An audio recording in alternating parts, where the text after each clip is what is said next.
Good morning.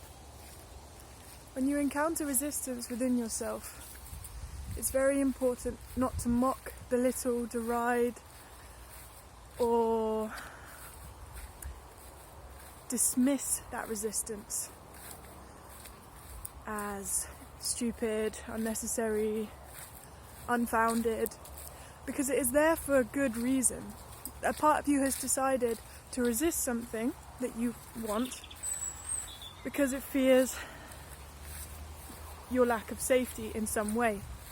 So what you want to do is to approach the resistance with as much respect as you can. You want to listen to what it has to say. You want to hold some space for it and take it seriously.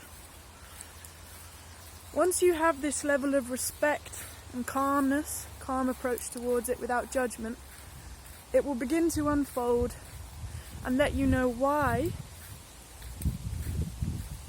it's feeling resistance towards something that you want.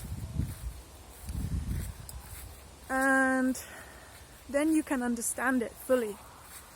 And by understanding it fully, you can accept it and embrace it and love it. And thank it for trying to protect you. And after that has been achieved, you can speak to that part of yourself from your own current consciousness and tell it that, well, for example, because the fear, the resistance, has reasons, there may be some things that you can do to help that part of you feel more safe. So I'm going to give you an example to let you know what I'm talking about, which I experienced last night. To do with ticks, these little arachnid insects that can bite and latch onto animals and humans. And there's one species that carries a disease called Lyme disease, which I've heard of a few people getting. And it's been in my mind these past few weeks recently because of its spring. And let me just show you right now. I'm in a field with tall grass, which is where they love to live. I am wearing long leggings, so that should be fine. But I've had this little fear, this little voice in me that's like, be careful with ticks, you know, you might get a disease. And I'm like, because I obviously don't want that, my initial reaction was to dismiss, and just pretend like, no, if I believe I won't get a disease, I won't get the disease. And then yesterday, it came up again, and I decided to sit with the resistance and do the process that I just spoke to you about. And I quickly realised that it was a very, very valid fear. People get Lyme disease from ticks. And I love to be in nature, in the long grass. So I'm at high risk, you know. I love to feel free. I have dogs. And they carry ticks, which I've found on them. I have also found a tick on me the other day. So I've been checking on that bite and haven't got the red ring around it, which is a sure sign of possible disease, infection. But yeah, I mean, Lyme disease is not something I want. You can look into it in your own time if you feel like it. But basically, I sat with that fear and realised that it was valid. And so I thought, okay, I'm not going to try and ignore this. I need to figure out what I can do to prevent / treat / give myself enough knowledge so that I feel safe. So, went on a website and checked out alternative repelling tick repellent options, because there are many chemical insect repellents, and the one that is most recommended by your conventional people is DEET, which is a very, very, very strong chemical, which is used in manufacturing industry to create like cements and stuff like that. And that stuff gets absorbed into the skin, into the gut, and into the bloodstream. And it basically has a very detrimental effect on neurotransmitters and basically like brain function and stuff like that, and gut health. Like, it's not a cool option. So the natural alternatives, luckily, thank you Mother Earth, thank you God, are abundant. Among the things the essential oils that I read about, the ones that I can remember, are rose geranium. That was the number one that she recommended. Now the fucking amazing thing about that is that rose geranium smells incredible. So what you want to be doing is when you're out and about in nature, just before you head off, basically with your morning routine or your evening routine or whatever, or slather yourself in coconut oil and some rose geranium. If you're not into rose, you've got other options like rosemary, lavender, citronella, eucalyptus. Those are the ones I can remember. And if you don't want to go full slather with the coconut oil, you can just put a few drops on your ankles, your knees, your wrists, your neck, whatever. Ticks like to go to soft, warm, moist, dark places like back of knees, groin, armpits, etc. So those are some wonderful natural insect repellent techniques. There's also something about eating bitter veggies and things like that. And then I educated myself about what the dangerous tick bite looks like, and that if you have a tick, basically check yourself every time you've been out and about. And it takes over 24 hours basically for the disease to be transferred. So you know that if you catch a tiny tick that's crawling on you that hasn't yet attached, and you flick that off, you've got absolutely nothing to worry about, So after that, I felt much, much calmer.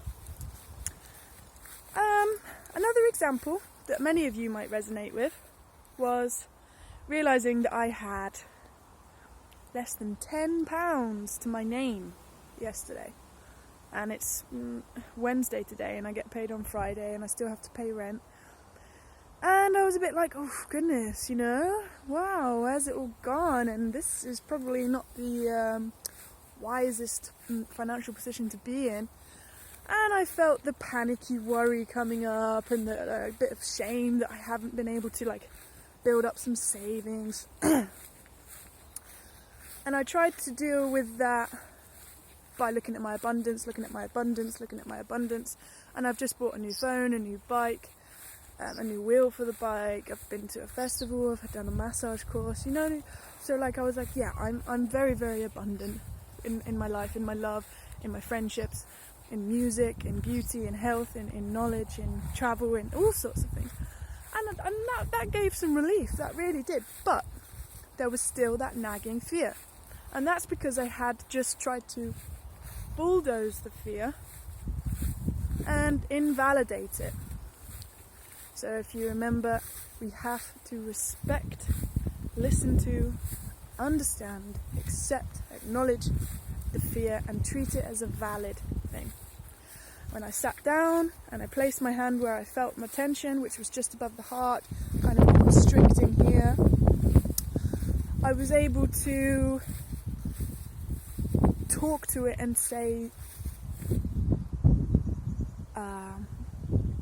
basically, it's actually really normal and expected that when I realise that I have £10 to my name, that I'm feeling a bit worried.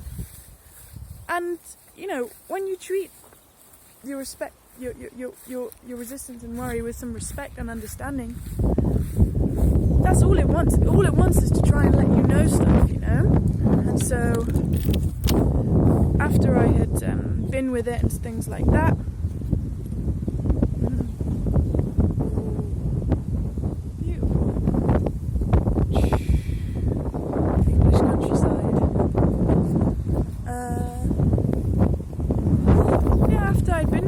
things got a lot better, and then I was able to really sit and feel my abundance. That was lovely. It really was. And to know that I've put myself in a situation where I'm living with a woman who is like a very good friend, and I haven't put myself in a position where there are strict deadlines, you know. I really like flexibility. So she's like, it's okay, you always pay, and I understand, you know, so it's okay. And I basically got nothing to worry about there.